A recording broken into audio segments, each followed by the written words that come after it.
তো বন্ধুরা নমস্কার, আমি রান্নাঘরে দীপালি। বড়োদেরকে প্রণাম, ছোটোদেরকে বুক ভরা ভালোবাসা। কি নিয়ে এসেছি দেখুন। এই যে এটা দিয়ে আজকে কাটা চচ্চড়ি রান্না করে দেখাবো।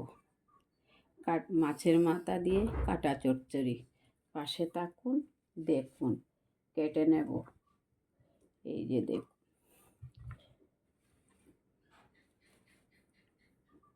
ওইটাতে উপকরণ কী কী লাগছে দেখুন।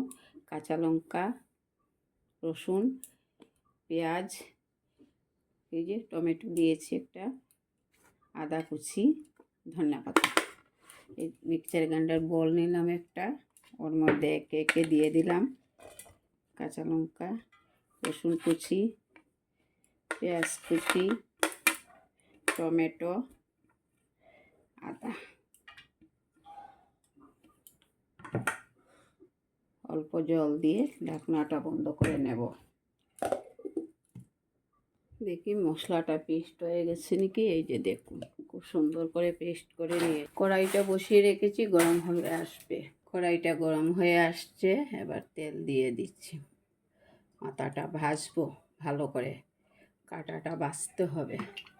দেখুন তেলটা গরম হয়ে আসছে, এবার নুন হলুদ মেখে মাথাটা দিয়ে দেব।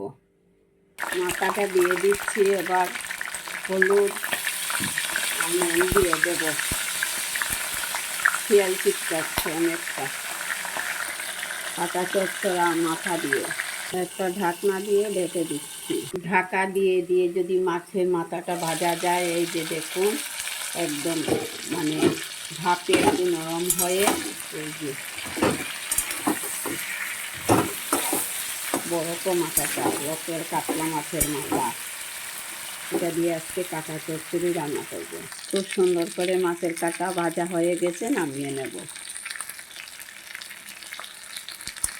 মাথাটা নামিয়ে নিচ্ছি। যে দেখুন একটা বলের মধ্যে মাছের মাথাটা ভেজে উঠিয়ে নিয়েছি। পুরনে দিচ্ছি তেজপাতা,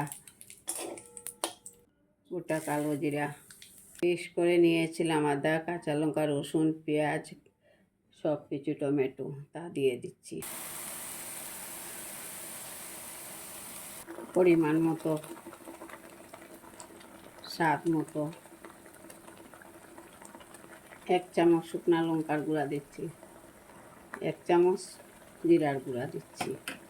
ভালো করে ভেজে নেব মশলাটা। মশলা থেকে তেল ছাড়ছে, মানে মশলাটা ভাজা হয়ে গেছে। এবার কাটাগুলা দিয়ে দিচ্ছি। এই যে দেখুন, ভালো হয়ে সিদ্ধ হওয়ার জন্য অল্প জল দিয়ে দিচ্ছি, তাড়াতাড়ি হয়ে আসবে। একটা ঢাকনা দিয়ে দিলাম, ঢাকনাটা সরিয়ে নিব।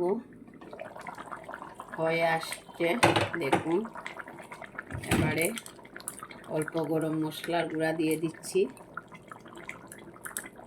এই যে অন্নপূর্ণা ঘি দিয়ে দিচ্ছি। ধনিয়া পাতা কুচি করে রেখেছি, তাও দিচ্ছি।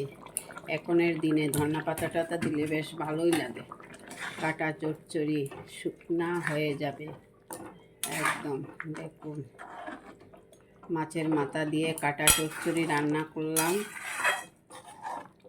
আপনারা চাইলে আর একটু শুকনাও করতে পারেন, আমি একটু বেশি ঝুল দিয়েছি, শুকিয়ে যাবে। হয়ে আসছে, নামিয়ে নেব। টাকার জন্য একটা বোল নিয়েছি। দেখুন বন্ধুদেরকে বলছি, এই যে দেখুন নামিয়ে নিচ্ছি। আপনারা যদি এই রেসিপিটা কোনোদিন করে থাকেন তাহলে কমেন্টের মাধ্যমে বলবেন, আর যদি না করে থাকেন, নতুন দেখে থাকেন, তাহলে একদিন বাড়িতে ট্রাই করে দেখবেন। দেখুন যদি পৌষ মাস হতো, শীতের মধ্যে রান্না করে রাখতেন, তাহলে পরের দিন কেটে কেটে খেতে হতো। খুব টেস্টি হয় কিন্তু কাটা চচ্চড়াটা। ভালো থাকুন, সুস্থ থাকুন। আগামী দিন দেখা হবে নতুন আরেকটা রেসিপি নিয়ে। নমস্কার বন্ধুরা। কেমন লাগলো দেখবেন, কেটে কেটে দেখবেন না।